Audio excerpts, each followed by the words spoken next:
कुछ पेशेंट्स के अंदर हमें अल्ट्रासाउंड भी कराना पड़ सकता है ये देखने के लिए कि किडनी के अंदर कोई स्टोन तो नहीं है। अगर कोई छोटे मोटे स्टोन है जो किडनी के अंदर अल्ट्रासाउंड पिक नहीं कर रहा तो हमें सीटी स्कैन भी कराना पड़ सकता है। और जैसे मैंने बताया कि सबसे ज़्यादा जो इसकी वजह है वो ये है कि डिहाइड्रेशन।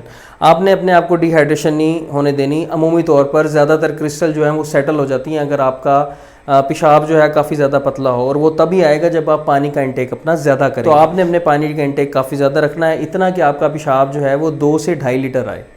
तो ऐसी सूरत के अंदर क्रिस्टल बनना पेशाब के अंदर बहुत ज़्यादा कम हो जाता है। यही एडवाइस हम किडनी स्टोन के पेशेंट्स को भी देते हैं जिनके अंदर पेशाब गाढ़ा आने की वजह से पथरियाँ बनने का चांस ज़्यादा हो जाता है। तो उन्हें भी हम एडवाइस करते हैं कि पानी आपके लिए बहुत ज़्यादा ज़रूरी है और आपने पानी बहुत ज़्यादा इस्तेमाल के अलावा अगर आप अपनी खुराक के अंदर ऑक्जेलेट रिच फूड इस्तेमाल कर रहे हैं, जैसे मैंने अभी आपको बताया है, तो वो आप कम मिकदार में इस्तेमाल करेंगे तो ऑक्जेलेट क्रिस्टल आना बंद हो जाएंगी। इसके अलावा कुछ कंडीशंस ऐसी होती हैं जिसके अंदर हमें पेशेंट को मेडिसिन